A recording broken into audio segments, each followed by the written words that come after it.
I think there's a big island of garbage in the middle of the ocean. I think it's called Puerto Rico, and everyone was like, oh. You're a huge Bad Bunny fan. Yes. To turn this into, they're just shoving woke down our throat. Do you think you could have made it through U.S. Marine boot camp? And there's just blood everywhere. Hey, what's up, guys? Welcome to the Off Air Podcast. I'm Slater. I'm Marjo. Today, a very special guest. Her name is Mig Girard. Grew up in a very impoverished situation in Puerto Rico back in the 90s. She is one of 8 children growing up in a pretty abusive household, and it's her story of just overcoming real bad situations. Yeah, moving to the U.S., not speaking English as a 13-year-old girl, kind of being thrown into a very white area, and then getting through high school, thriving, going to college, joining the military, and now becoming a very successful entrepreneur. I mean, her story is really incredible. And of course, we get into Puerto Rican culture and immigration and Bad Bunny and the halftime show. And it's Tony Hinchcliffe and, yes, sort of the current state of the country and the culture war and stuff. So really, really great episode for you guys today on the Off Air Podcast. Like and subscribe if you like the content. We appreciate it. Mig Girard, everybody. Mig Girard, welcome to Off Air with Slater and Marjo. What an honor. Thanks for having me. I'm a little nervous about this. Which is funny to me. Yeah. I'm nervous if I don't know the guest, but I know you, so I'm like, all right. Yeah. We've been interested in having you on the podcast for a while now because you just have an interesting life story. Yeah, I do. Yeah. Starting with getting bit by a rat when you were 10 years old.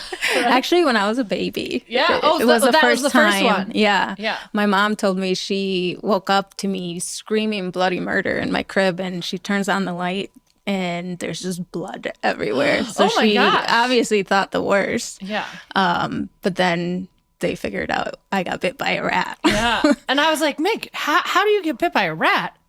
And your answer was? I grew up poor, poor conditions. I lived in this plywood house. In Puerto Rico? In Puerto Rico, yeah. In the San Juan area or where? No, I am as south as you can get. I'm from Guayama, Puerto Rico, which is the southern part of the island. Okay. Very, very culture. I feel like San Juan is very similar to America in a way. Yeah. I know what you're saying. Not where I'm from. Yeah. Sometimes when you travel to cities and other countries, like the bigger cities feel very almost like Americanized to me sometimes. Yeah. So, and the north, especially the northeast of Puerto Rico, is definitely Americanized. Yeah, gotcha. Not where I'm from. Yeah. You can imagine I took Nate there. Your husband? Yes. So Nate is your husband. So locally, you guys own a cannabis dispensary. We do. Dispensary. Yes. And he loves to talk. So the running joke was like, we had you on. We wanted to talk to you and not him. Yeah. We want to know if he was upset by that. We'll have him on eventually, but yeah, because he's been on the radio show with us a million times. Oh, he's so good at he's talking. He's a talker. He's a talker, sure. and we love that. Yeah. We don't want non-talkers. I mean, so I'll be honest with you, Mig. When we first met you guys through our radio show or whatever, Nate's kind of the talker, and you were like a little quieter. And I was like, oh, okay, like this is, she's not like a tag along, so to say, but you know what I mean? Like, Nate's running the show, and then as I got to know you guys more and more, it became painfully obvious that you're the brains behind the operation, and Nate's just like, the upfront talker. But you really, to say he's not a smart guy. Oh my God, he's brilliant. Yeah. But I definitely think things through before they come out. Yeah. I think I'm more intentional about what I say, and he just says whatever's on his mind. Yeah. He's just really good. He's got the gift of gab. I don't have that. That he does. He does. How long? This is a really dumb question. How long has Puerto Rico been a U.S. territory? I believe since 1898 or something like that. Well, I think the Treaty of Paris, is what made us become part of the U.S. And I think that was in 1890 something. 1898, gotcha. You were spot on. Yes. Spot on. And I think we became U.S. citizens. I think it was like 17. So 17. Well before you were born. Oh, yeah, for sure. Yeah. So you lived in Puerto Rico until what age? So I lived there till I was 13, if I remember correctly, right when I was entering my teenage years. Terrible time, by the way, really. Enter a new country and not know the language. Yeah. Yeah. So you didn't speak any English before you moved here? None. Wow. How many kids in the house? I'm the oldest of eight children. There's 6 girls and 2 boys. Wow. Wow. And everybody was living in this tiny wooden house. Tiny wooden 1-bedroom house. Yeah. Yeah, wow. We grew up as poor as you can imagine. I mean, I talk to my kids about this a lot because they're really privileged. They have such a good life, and I tell them, like, there were days where we would go without food. I remember that. And my kids are so picky. They just, oh my God, it drives me insane. I'm like, if you only knew what it's like. Yeah. We struggle with that in the house as well. Yeah. We had a little bit more money than you did just by gathering your situation in Puerto Rico. But and how in conveying that message and making someone understand that is very, very difficult. Yeah. And they definitely don't appreciate it at this age. No, they don't understand it. Right now, it's very much like, this is what I like and what I don't like. They don't care about all of these stories. So how did your childhood being poor sort of shape your wants and motivations to not continue that? Oh, it shaped everything. Just my whole childhood in general is the reason I am the way I am now. Like I said, I grew up very poor in a very abusive house. Like, and my culture is very different where parenting is concerned. Very strict. You're allowed to spank, and it's just a different culture in general. And I had a father who was an addict, big time addict. So there were a lot of things that I saw in my childhood that I was like, you know what? I want nothing to do with any of this. So I'm going to build myself the complete opposite of what I came from. For the most part, I do love, Puerto Rico and my culture, just my upbringing itself. Of course. There's a lot that I wanted to change about that. I knew that I never wanted to experience poverty to the degree that I did in Puerto Rico. So I knew that I had to study hard and make something of myself. So I focused on that. I think growing up, I was always told, oh, you're so smart, but that's because I was working so hard towards getting somewhere. Yeah. But that whole thing shifted when I moved to the U.S. and, I'm going to school here and I don't understand a freaking word around me. My whole identity was the smart kid, and all of a sudden I'm not that. You didn't feel that because you couldn't communicate. Exactly. What did 13-year-old Mig think when your parents said to you, like, what did they just say? Hey, we're moving to the U.S. No, it was a lot more dramatic than that. Like I said, I had a father who was a drug addict. Unfortunately, he was also very abusive towards my mother. So he went to jail for domestic violence. And my mom took that chance. He went to jail many times for this, but this particular time, she decided she's going to run away. And she did. She left Puerto Rico and came to the U.S. and left us, all the kids, with my grandma. In Puerto Rico? In Puerto Rico, because she could not afford to bring us all. So she was going to come here, work, and then get us to the U.S. before my dad got out of jail. I don't know how it happened, but he got out of jail before we could come to the U.S. So I think, when she found out and she, tried to get us here faster, and in the middle of the night someone woke us up and said we're leaving, and the next day I was in the US. At 13 years old too. And your siblings, you're right in the middle, you're the oldest? I'm the oldest. Yeah, so my siblings are younger. Oh, I didn't know. You're the oldest. I'm the oldest. Yeah. So 13 and down, 8 kids. Did everybody come over on that in the middle of the night that night? Yeah, 7 kids. My youngest brother is my stepdad's child, so he was born here. Okay.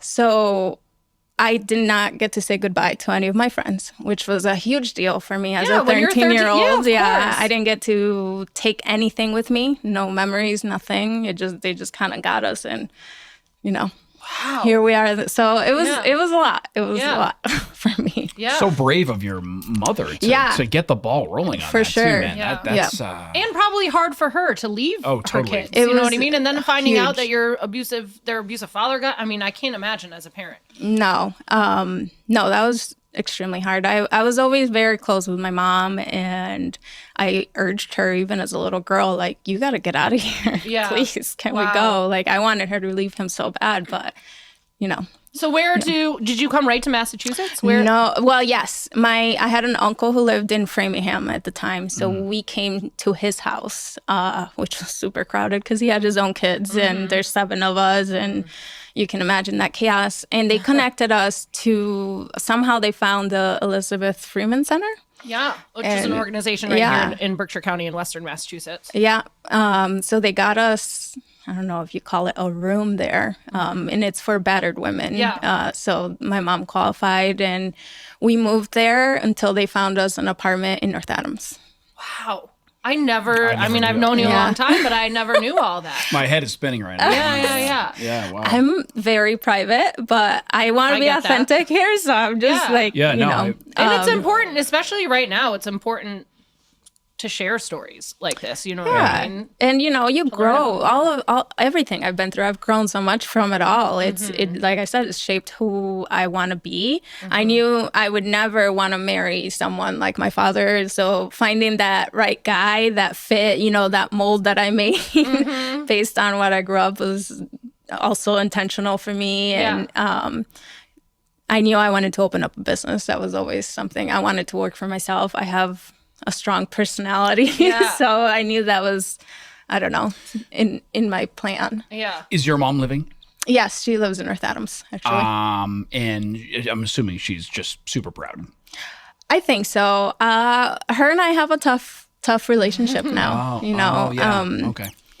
As you grow older, you start analyzing a lot about your childhood. And yes, my dad was abusive towards my mom. My dad never, you know, touched any of us for the most part that I can remember. But my mom did. She was very abusive towards us growing up. So I harbored a lot of anger. Yeah. And I think growing up, I started analyzing that more and confronting her. Yeah, I mean, listen. Just asking questions. Yes. Sure. So yeah, she's proud, but I think her and I have that tough, you know, because now I'm a confrontational person in general. So now it's like every time we talk, something comes up. Yeah. I can't help it. Yeah. Listen, I think part of being a healthy adult is looking at your childhood, and everybody's got some level of trauma or experiences in their childhood that affect them now as adults. So I give you credit for trying to kind of reconcile that in whatever way you can. And good on you for sort of wanting, like, I've got to get myself out of this sort of poverty cycle, and I want more better from, and I'm going to hard to do. And I'm going to work hard. Like, the answer is I'm going to work hard, not I'm just going to give up, or I'm going to fall into substance abuse. Oh no, I don't have that. Screw it. No. Yeah. Well, yeah. I mean, where do you think that comes from? Well, I can tell you that even though my siblings and I grew up in the same household, we grew up differently. So that was the way that I interpreted my childhood, but it was not the way that all of us did, or the way that we wanted to become was different. I have a sister who I think wanted more closure with my father. My father is not with us anymore, so I think she missed that closure, and in turn, somehow that made her be more like him. And she kind of latched to the way that he was and started, you know, experimenting with drugs and stuff like that to try and kind of have. So it's just funny how, like, you can take any experience and just do with it what you want. For me, it was I'm gonna go in a whole different the opposite direction instead of repeating that cycle. For her, she wanted that closure. She wanted to find that closeness through that somehow. Yeah. Now, knowing a little bit about Puerto Rico, there's 3 parties, right? There's one that sort of wants to be a state, 2 that's kind of in the middle, and then the 3rd is sort of real pro Puerto Rico. Yeah. And I can't tell you their names. Like I said, I left when I was 13, so I don't remember the names of the political parties, but I do know that. There's a lot of us who want to be independent of the U.S. There's a lot of us who want to be part of the U.S. And then there's just a small amount that want the hybridness that we're in right now, kind of. Because it's a U.S. territory. Yes. The amount of adults who don't know this is always surprising to me. Crazy. It's a U.S. territory. You're U.S. citizens, but you don't have the right to vote in United States elections, right? In Puerto Rico, if you live in Puerto Rico. Yes. Yeah. I have the right to vote because I live in the mainland. But in Puerto Rico, you cannot vote for any of the presidents in U.S. elections. And we also don't have representation in the government. Right. So that's another... But the government can still have... Does the U.S. government have any control over? Oh, yeah. They have full power over our government. So we have our own constitution in Puerto Rico. We have everything of our own, our own constitution, our own government. However, the federal government of the United States can at any point change it to be whatever they want. They have full power. Gotcha. Gotcha. How did you view the U.S. as a kid? Before coming, it's the promised land. I think, especially where I grew up in Puerto Rico, south, very poor part of Puerto Rico.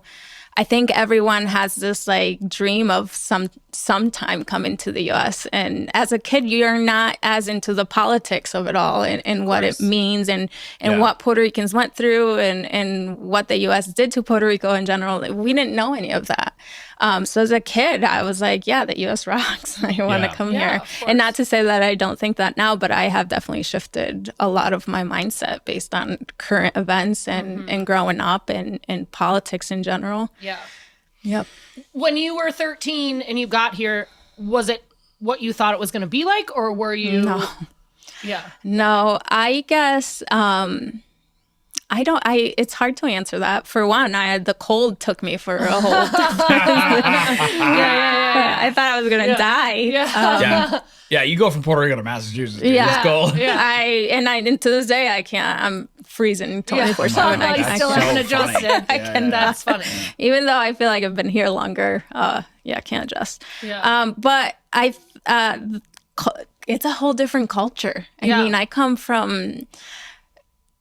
It's hard to explain, but where I think Puerto Ricans in general, we're very happy with very little. And I felt like here everything was bigger and more. And that was what people were striving for. And though I didn't want to be poor, that wasn't the goal either for me, just bigger and more. I just wanted enough. And I think down there, people are happy with just enough. And I remember I recently saw some Spaniard went to Puerto Rico, this influencer that I follow.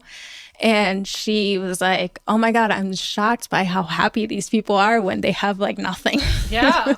She's like, in Spain, we just want more. And that's our goal. But that was a huge culture shock for me. And then I'm like, well, I have to kind of assimilate. And that's another thing. I also wasn't expecting the treatment of being different. And when I first came to North Adams specifically, I remember everyone... This is in what year-ish? 2000-ish. Okay. I remember them telling me, you're one of the first Spanish people we've ever seen. Now there's a lot of Spanish people around here, but when my family and I came here, we were one of the first. Yeah. So there was not one person I could relate to, not one person I could speak to. So that was different. Schools are way different here. We wear uniforms in every school down there, and in here you can wear anything. And that to me, as a poor person, was hard. Yeah. Because when you are wearing a uniform in Puerto Rico, it's hard to know who's poor. You're all wearing the same thing. Yeah. Here, I was an instant target. They knew, this person doesn't have a lot of money. You're a poor kid, don't have the same clothes as everybody else, don't speak the language. Exactly. At 13 years old, anyone is trying to just fit in and be just like everybody else. And then... And the city of North Adams is not rich. No, but I was definitely below all that. Yeah. How long did it take you to learn English? I mean... So...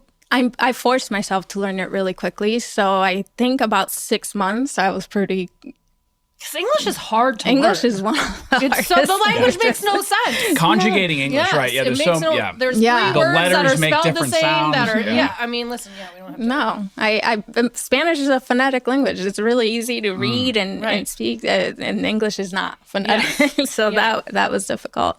But being 13 years old, having no friends, that's a really critical age for a person where friendships become like the main influence in their life, and I didn't have that, so I was like forcing myself to like learn it really quick, just so I can have friends, and so I learned it, I think, quicker than probably some of my family members did. Because your accent is pretty minimal as well. I assume that's intentional, because I have friends who have lived here a long time and friends' parents who have lived here a long time that I still can't understand what they're saying half the time. Yeah, like I said, assimilating was very important to me. I was not treated very nicely and kindly when I came, and I really regret it, but I worked really hard to get rid of my accent. Yeah. And now I regret it. Like, I wish I still had, and I couldn't even do my accent anymore. Like, I wish I still had that part of me, because I'm just really proud of it. I've learned more along the years. I'm really proud of my culture and what it came from, and the little I had. I'm proud of all of it. Yeah, and as you should be. As you should be. Yeah, absolutely. Yeah. So I worked hard to get rid of it. If you speak to my mom, you'll hear a strong accent. Yeah. Do you remember getting to a point where you felt like you fit in high school or anything like that, or was it not until? I think there's always, in the back of my mind, I'm always an outsider to a degree. That I always just stick out in places most of the time. But yeah, I remember once I learned English fairly well, I decided I wanted to make friends, and so I joined cheerleading. There you go. I really like to dance, but we didn't have a dance club, so I decided I'm going to join the cheerleading squad. That's the closest thing to dancing here. Yeah, and that's such an American, or in my mind, I think of it such like an American thing. Yeah, like cheerleading, for sure. Football, like all that kind of. Yeah, I can't even tell you there are cheerleaders in Puerto Rico. I don't remember that being a thing. Yeah. No. So I made really good friends in cheerleading in my cheer squad, two of which are still my very best friends to this day. Oh, that's great. Yeah. So I think that's when I finally started like feeling like I'm part of something. Yeah. So you're what, 14, 15 at this point? You're in high school at this point? Yeah, 15, 16. At what point did you sort of start feeling like you were one of, I don't know, an American? I mean, you're an American then, but it's like, obviously but there is a culture mainlander difference. Mainlander, I guess is the right word.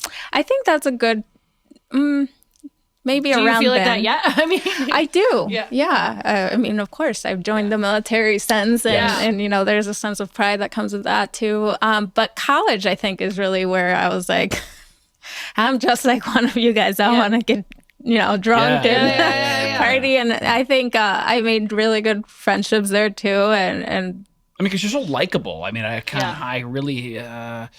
North Adams, like this area where we live, is just not diverse. It's just not, right? Right. So I can imagine, being Puerto Rican, coming here in the early 2000s. Yeah. You're probably like, can't speak, English. Did you feel like you were treated poorly or just judged, and by students or teachers or both? Oh, I was definitely, I was bullied really badly when I first came. I made what I thought were good friends in the complex that we lived in. And I remember one time the one girl that I thought I was really close with brought like these 5 people to my house yelling, come on out, we're going to beat your ass. And like I said, my mom was very strict and abusive, and my mom was like, what the hell's going on out there? And I'm like, oh God, here we go. And she said to me, you better get your ass out there or I'm going to beat your ass in front of them. Oh my gosh. You're like, I'm damned if I do, damned if I don't. So I did. I went out there and I was like putting on a face like I'm not scared, even though I'm terrified as hell. And I don't know why they chose not to beat me up that day. But ever since, I remember like the principal calling me being like, they're posting notes about you all over school, and I don't really understand the notes. I don't know what they're saying. To this day, I don't remember what the notes are saying. That's rough. Yeah, it was bad. But then in high school, I remember I signed up, or they signed me up for a basic English class, not your normal one, just the one under it. And my teacher, who I think is now actually a superintendent in North Adams, was like, you don't belong in this class. You actually speak and write better than most of the kids in this class. So they just assumed that you would be in kind of a remedial level class when in reality. And that's not to say I didn't get some tenses wrong here and there because it's hard. I mean, listen, do you see the things people post on the internet? Clearly people who are born here still don't know how to contribute. So I think teachers, I had great teachers. I have to say that. And that's good to hear. Oh my God, they lifted me up, and I always resonated more with like schooling. That was like my safe space, and to start hearing this, it started building my confidence up. And I think, the teachers did great. Today's episode of Off Air with Slater and Marjo is brought to you by Berkshire Adventures. Berkshire Adventure Tours, e-bike tours, picturesque picnics, private e-bike rides, Cloud9 seats, hidden gems, and scenic picnics. I did one of these the other day. Can't recommend it enough. Great local guide here in the Berkshires. So BerkshireAdventureTours.com. You can find them on social media. Now it's 2008, and you want to join you feel like joining the U.S. military. Where did that come from? Yeah, why? Well, I don't know if you like are into horoscopes at all. I know, I hear about them. Is that astronomy or astrology? I don't know. We can never, I don't astrology. know. Yeah, we can never get that right. Astrology. I'm an Aries. I don't know if you know anything about Aries, but we're very impulsive people. And I'm an Aries through and through. We're fiery, we're passionate, we're impulsive. And I was going through a breakup with actually my husband right now. Yeah. Oh my gosh, that's funny. Yeah, we had a really bad breakup, and when I go through something, my instinct is just to do something huge. I don't know why. I'm an impulsive person. Yeah. So I was living with my best friend at the time, and I turned to her. This is after college? I'm sorry. You've gone through a couple of years of college? I went through a few years of college, but because I couldn't afford my last year of college, I took a break.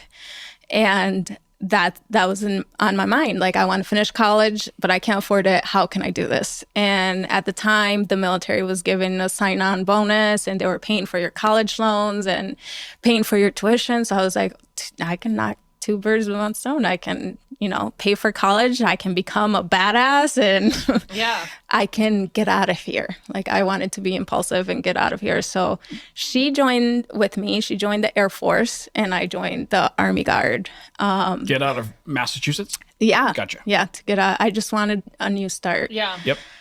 And so we did, and we joined. I was in for 8 years, and she is still in to this day. Wow. Yeah.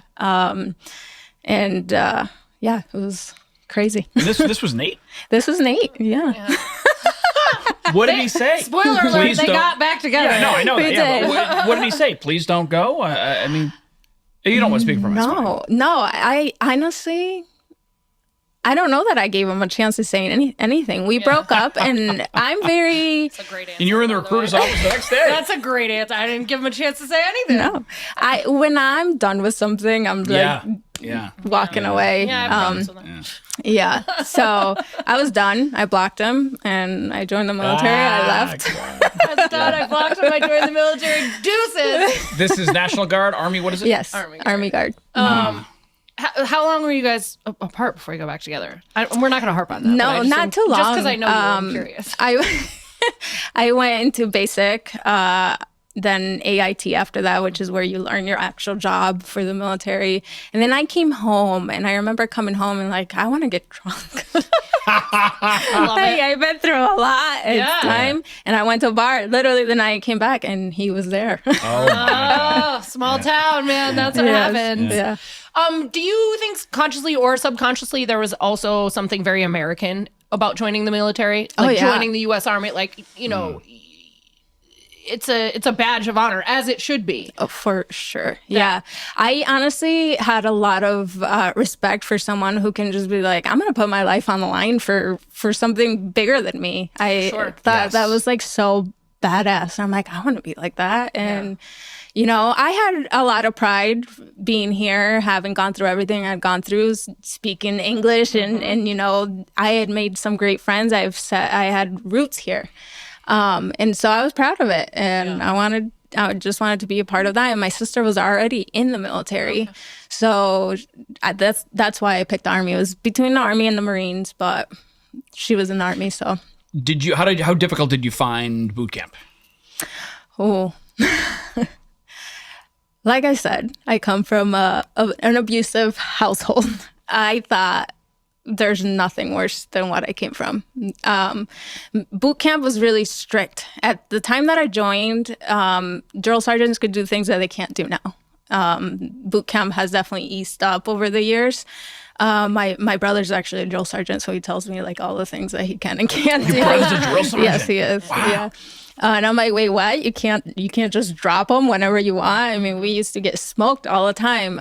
So it was hard, but I had been through worse. And in my eyes, I'm like, I can do this. And I felt stronger than a lot of the men in the military, you know, you're in a man's world now. And yeah, totally. That was going to be my next question. Yeah. I mean, talk about the gender side of things. There are not a lot of women in the military, at least at this point. There weren't a lot. And you can tell, I mean, all my drill sergeants were 13 Bravos. They were infantrymen who didn't believe in women being in the military.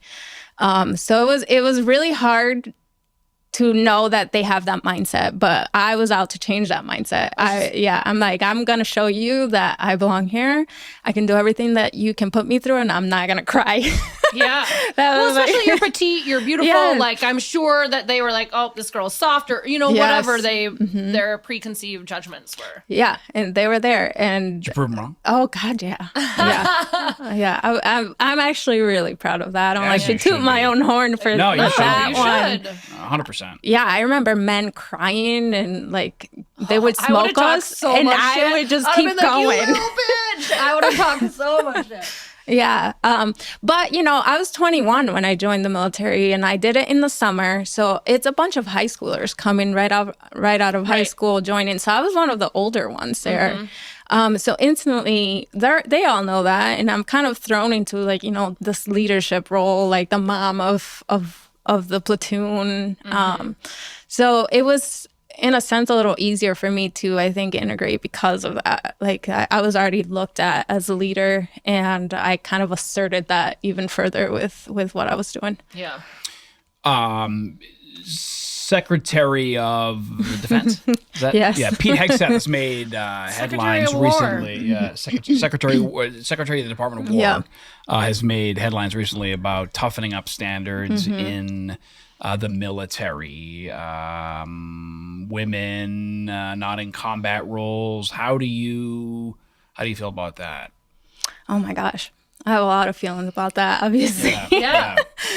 Like, do you think you're an anomaly, or I don't. No, I think because we aren't wanted, and most of us, I think, do know that we're not wanted in the military. And you feel that as soon as you step into boot camp, and you're like, oh my God, what did I do? Are there any female drill sergeants? Yeah, there was one, but you can. I mean, if you're smart enough, you can see how she's being treated too. Gotcha. The men are totally talking over her. She was very minimal. Not really a presence to me in boot camp. So I think for us women who are there, a lot of us, and I at that point I'll classify myself as one of them. We're really strong-minded, and we were out to prove a point. And I think in a sense we work harder because we have to prove ourselves. And you know, you're always here like, oh, how'd you get to, you know, that rank? You obviously were doing something. And it's like, it's very disheartening to hear people think that you can't make it to the same place that a man can because you're a woman. Yeah.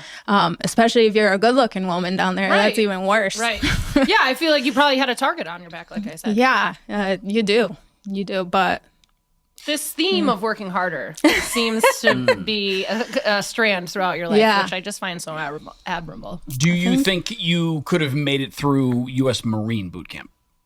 No, but not the boot camp itself. There's a reason I say that. I was in between both, and I looked at what you have to do for each boot camp. I looked it up. I researched, and I knew I didn't want Air Force because they barely, in my opinion, do anything that's hard enough. I'm sure your best friend loves that. Oh, I tell her, and she tells me, she's like, it was so easy.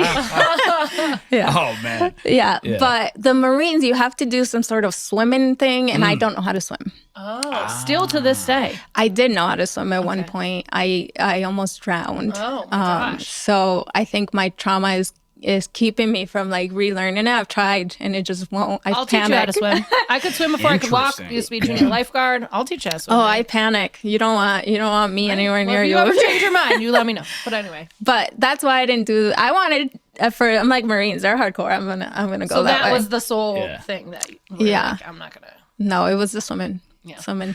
Why don't you think that men want women in the military? Well, there's, a thing called toxic masculinity in the military, a lot of it. I tell my brother, I'm like, you're a toxic masculine male, and it's a shame. Do you really think he is, though? Oh, yeah. I tell him all the time. I love him to death, but he's for sure, But does he agree? Yes. He agrees? I believe you can He said, I'm toxic? He won't say it like that, but he doesn't disagree with me. Yeah.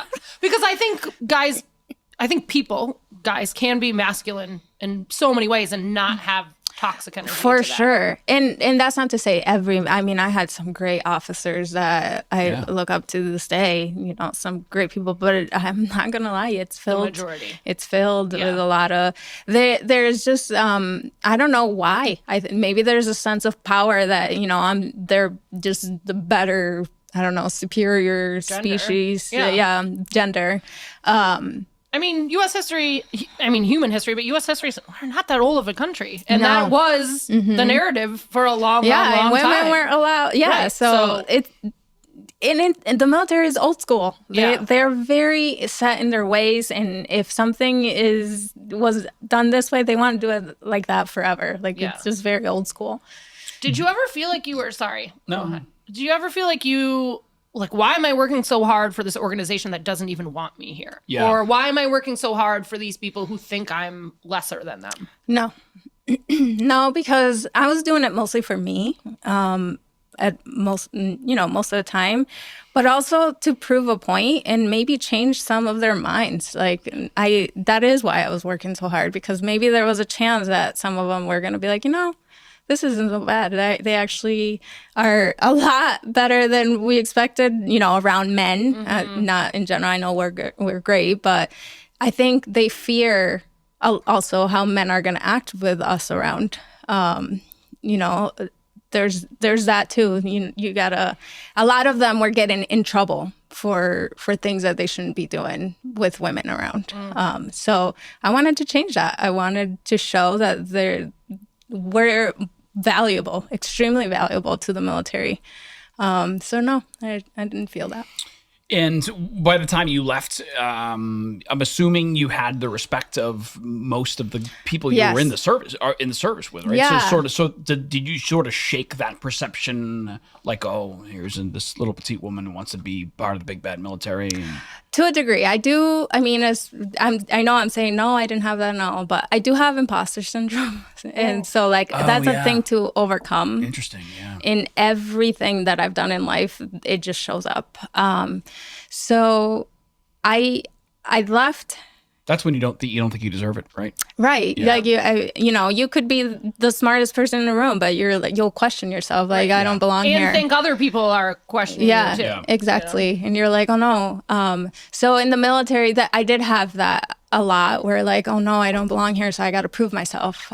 So my imposter syndrome kind of manifests differently, I guess, because it gives me something to challenge myself with, and I knew that they felt I didn't belong there, so I was working harder for that. I'm like, I'm going to show you that I belong here. But, towards the end of it, I definitely felt like I wasn't being challenged enough in where I was. And I wanted a different challenge. And then I had my second son, and to me, that's my priority is family, and I was scared I was going to get deployed, so I'm like, I think it's time to get out. Yeah. Yeah. So yeah, I mean, the first thing when I see headlines like this, like Hegseth, and some certain media organizations and stuff, so they can frame it a certain way. So I was like, all right, let me dig a little deeper. That's just the world we're in. We see the headline, I'm like, all right, let's find out what's going on. And it was like he wanted to toughen the standards, or they wanted to toughen the standards. Do you think the standards should be tougher? Do you think the physical challenge should be tougher? I mean, even though we, look at this administration of certain people like, oh my God, I can't stand these guys and anything they do and everything they do is bad.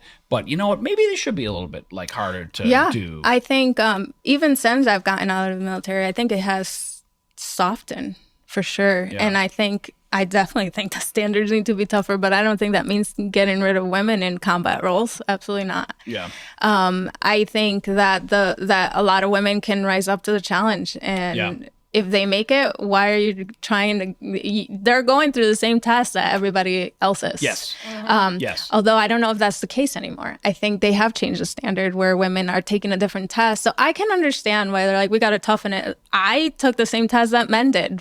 Really? All the upper body stuff was the same amount of pull-ups, same amount of push-ups? Because biologically, men and women are built differently, right? We are. So yes, they lower the number for women slightly.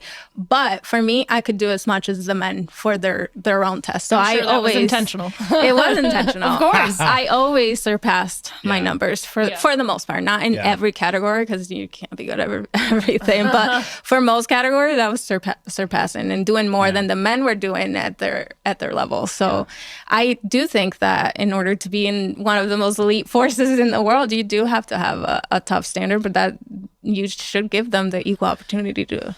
Yeah, that's what I'm saying. Like, if you want to sign up to defend this country, like, have at it. I don't care who you sleep with. I don't care what's between your have at it. There should be one unifying goal to protect the country. The love of country to protect the country. Right. Like, so if I'm in combat, I want you beside me, and I know you can do.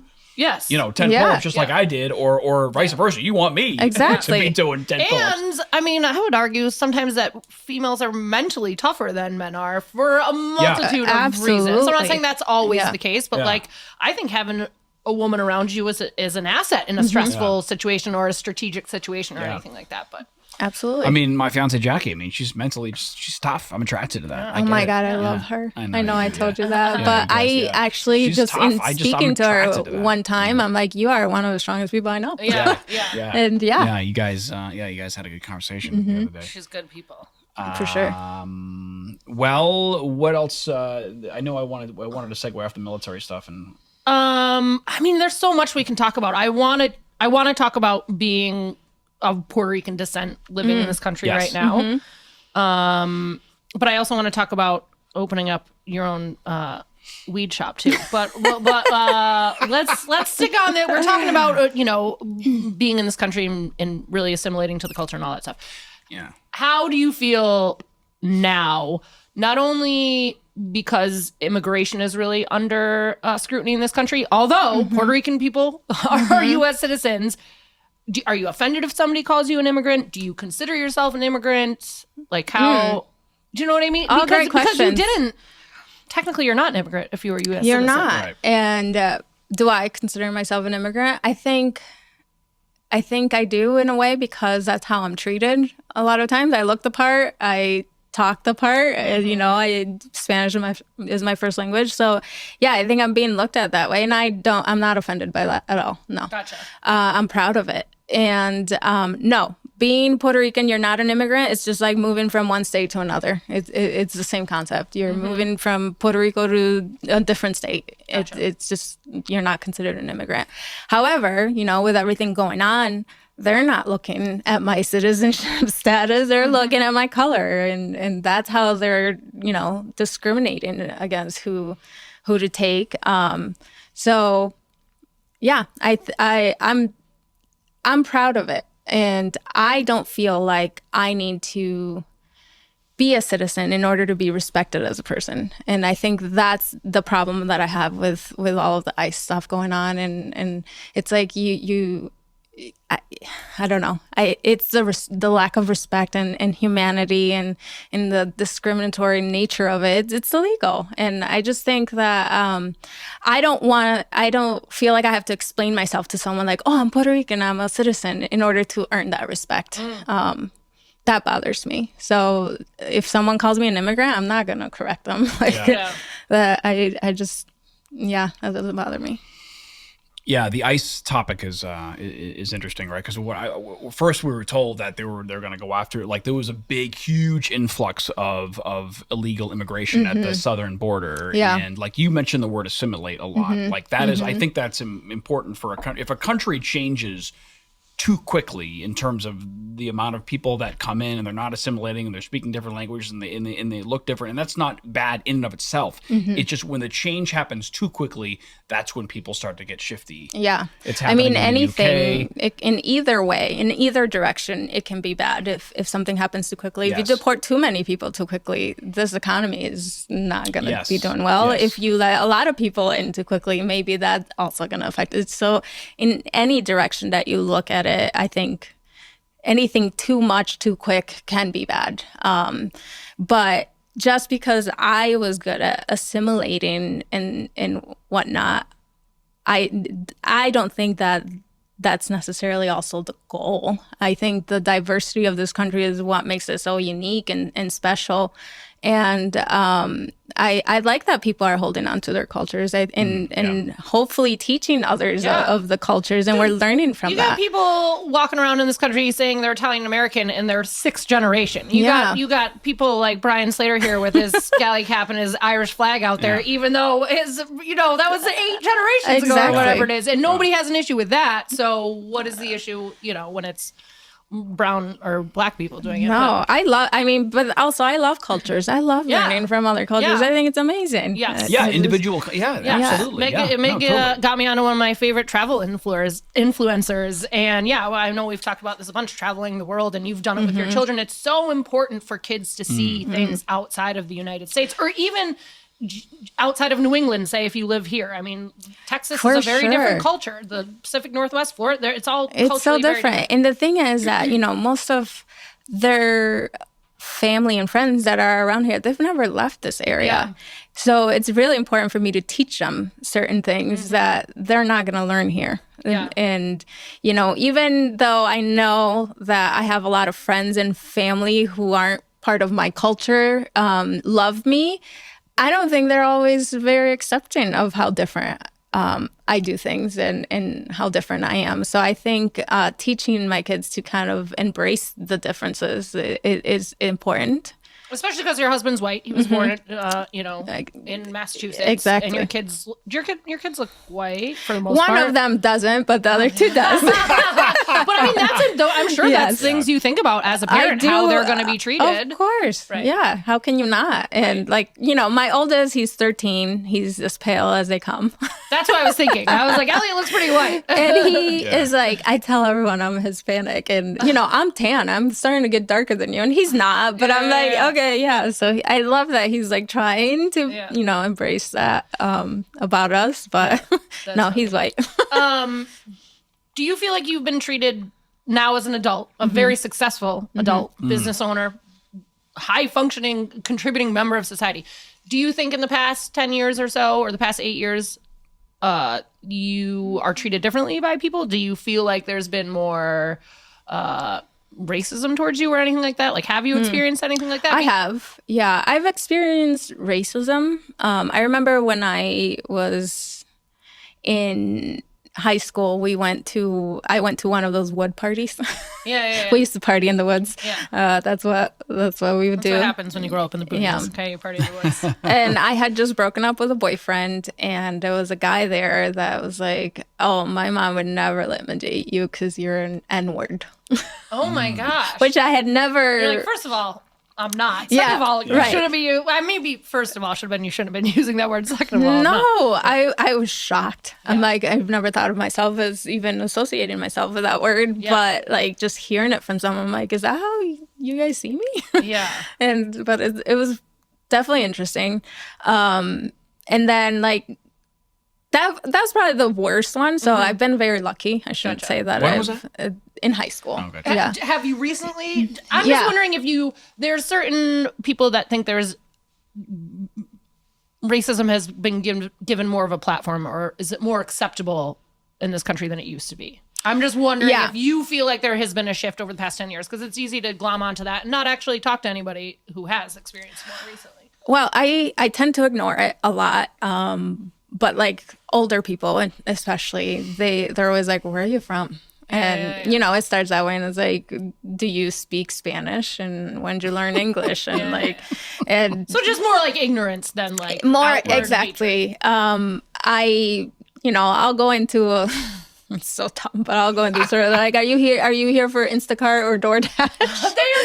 And I'm like, oh, Jesus, that's amazing. In a grocery store? Yes. I'm like, what? No. Dude, how old is it? I'll never forget one time I was that old. Not that old? No. Oh, man. I was hostessing at this restaurant that I worked at the time, and there was a table of Asian people sitting down, and then another Asian person walked in, and I was like, "Oh, are you meeting them?" Like, I don't consider myself. No, but listen, things run subconsciously. You know what I mean? Well, we all have implicit bias. And every single one of us does. And we live in a predominantly white area, and I just said, "Oh, well, here's an Asian person, and there's an Asian table, a table full of Asian people right there." Yeah. I just assumed that that's who they were meeting, and I realized how ridiculous that was, but I just kind of that's like it's like logical too a little bit, like, and we shouldn't shame. Now but if I was in New York City and there was a table of Indian people and a table of Ethiopian people, and I wouldn't or the tables were more diverse in general. I don't know.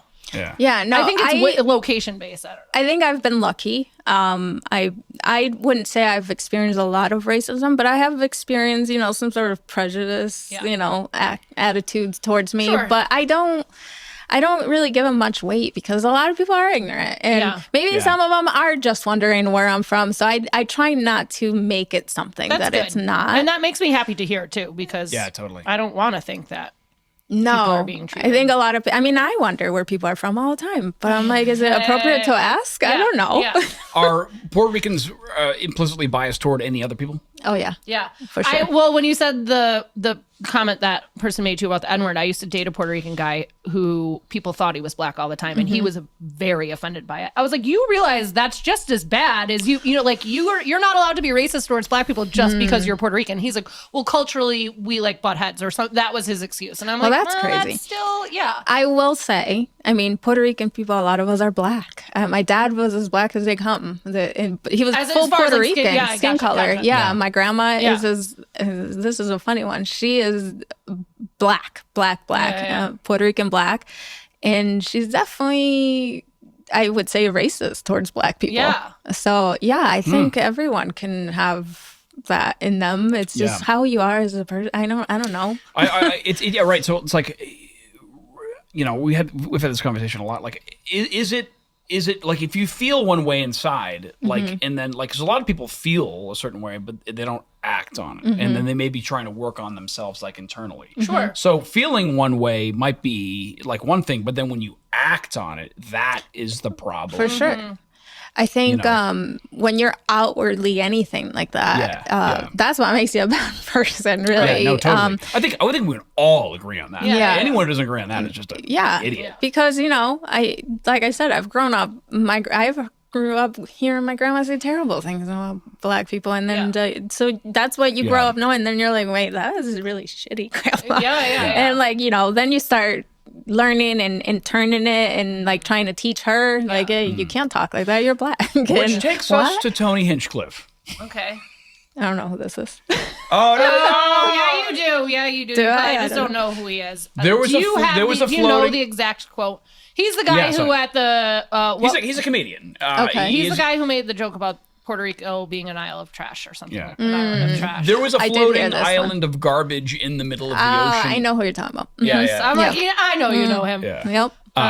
There was a big sort of floating island of trash in the Caribbean somewhere, and so Tony, was it at a Trump rally? It was at a Trump rally, yes. And he made the joke about I think there's a big island of I think there's a big island of garbage in the middle of the ocean. I think it's called Puerto Rico, and everyone was like, "Oh."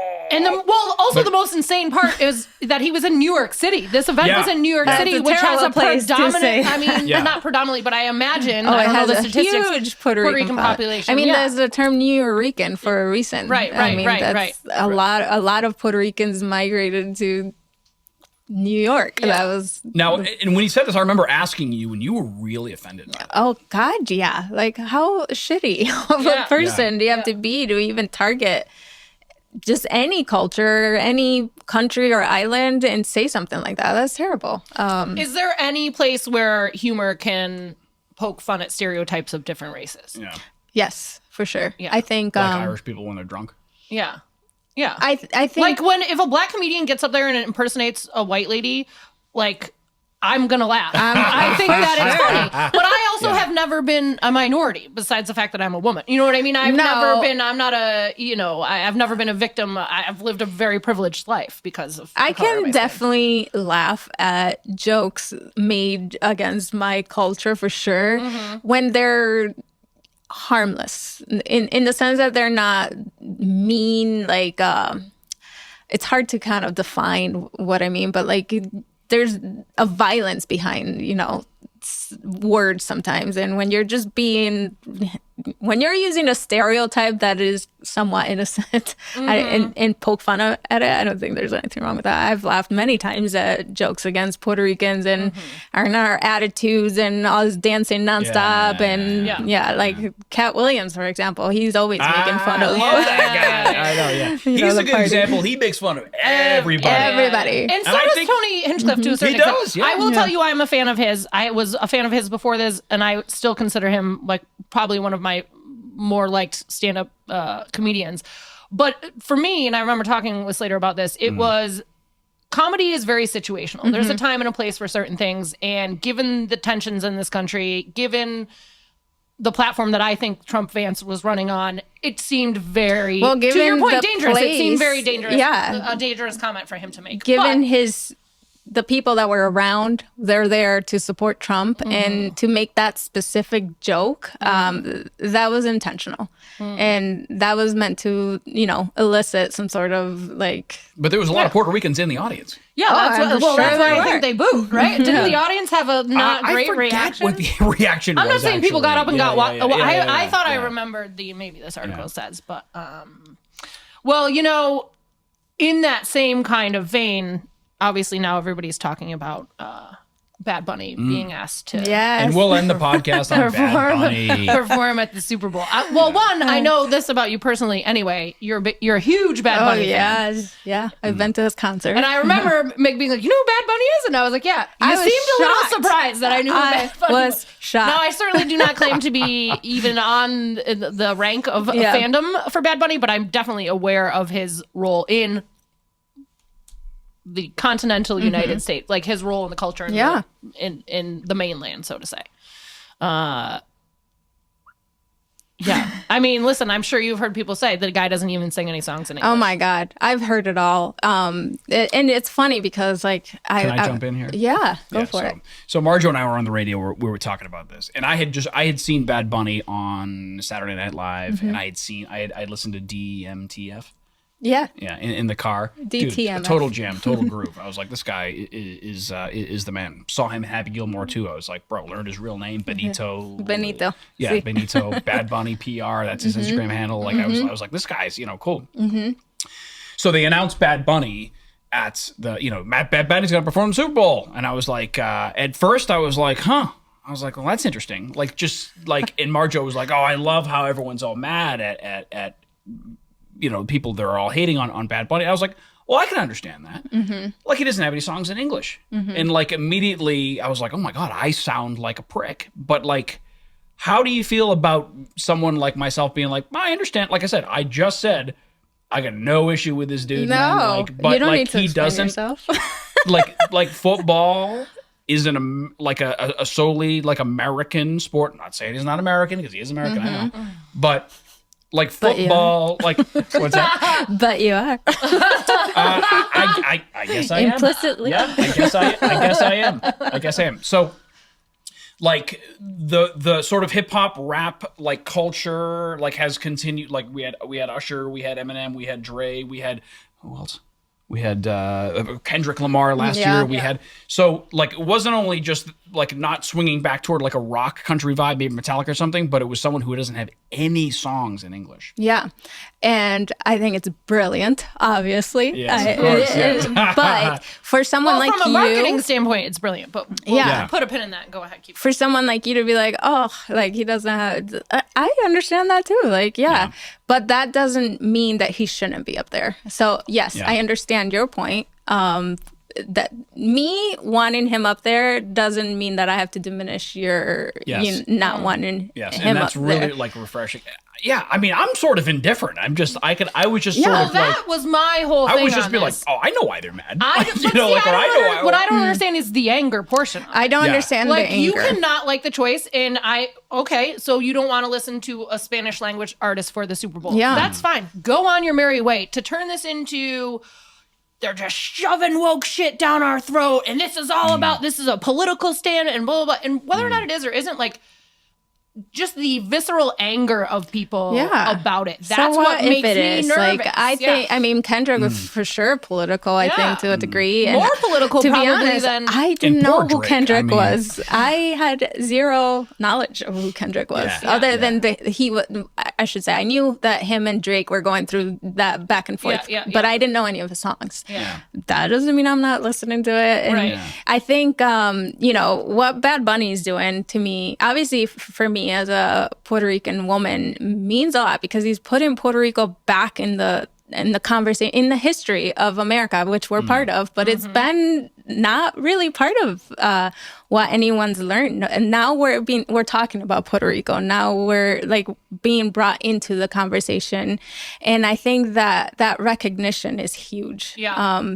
Especially, for that 13-year-old self, that I once was like, oh my God, that would have brought me to my knees. Can you imagine if when you were 13 years old, Puerto Rican artist was performing at the Super Bowl? I'm sure that would give you... Yeah. And I think, a lot of people, a lot of Hispanics right now are feeling so little and a lot less. And I think bringing him, in the biggest stage of the world and having that representation for all Latinos, is like unifying in a way. And I honestly have focused more on the and I say this with love, on the white people and Black people who are trying to learn his songs now because they want to have fun and enjoy it. I mean, Spanish music, and I know I'm biased, but Latin music is so full of rhythm and fun. And I think anyone can enjoy it. You don't need to know the language. You can just dance to it and it's a party. It's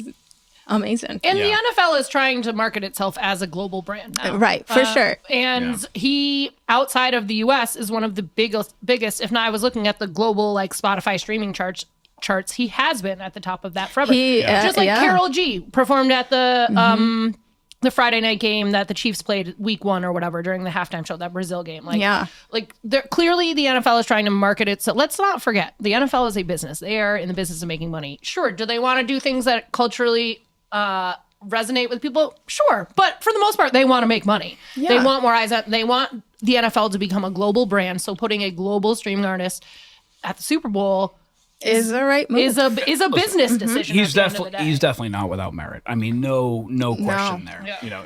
The numbers don't lie. It's almost like the halftime show and the game are two completely separate things. Well, they have been for some time now. They are. One of your sisters was like, "Oh, I'm definitely watching the Super Bowl now because Bad Bunny's going to be there," and she's like, "When is that? February?" I'm like, she doesn't even know. No, we're calling it the Benito Bowl. Obviously, along with everyone, we're having a huge party. You guys can come and have fun and enjoy what it's like to see it from the other side if you'd like. Yeah. But I think it's wonderful. I think it's exactly, everyone's like, this is the last thing that America needs. No, I disagree with that. I think it's exactly what it needs. I think we need a little taste of culture. I think everyone should experience something like this. And I don't know. I love it. I love everything about it. I mean, if let's say Post Malone had gotten the Super Bowl halftime show and he's up there waving a giant Texas flag because that's where he's from. People are going to applaud that he is proud of his Texas roots. Yeah. Like it should be the same if, U2 is up there waving an Irish flag or if, you know what I mean? I mean, America didn't even have an official language until recently. That English was not the official language of America until recently. So like you can't just erase history that quickly that you're like, oh, Spanish is not part. Spanish is very much part of America, a huge part of America. Yeah. I feel lucky to be born in this country. I love this country. I hope this cold civil war that's brewing right now. I really wish we could snuff this and sort of respect each other.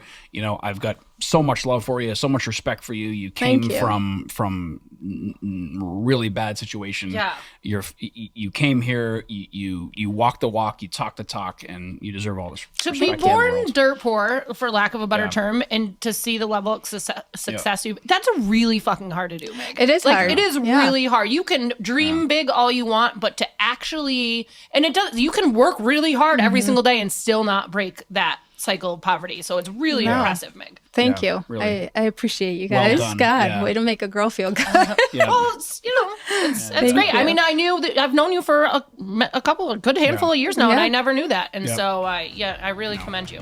Thank you. We appreciate you coming on and being so authentic and forthcoming and stuff. So, appreciate it. Mig Girard, everybody.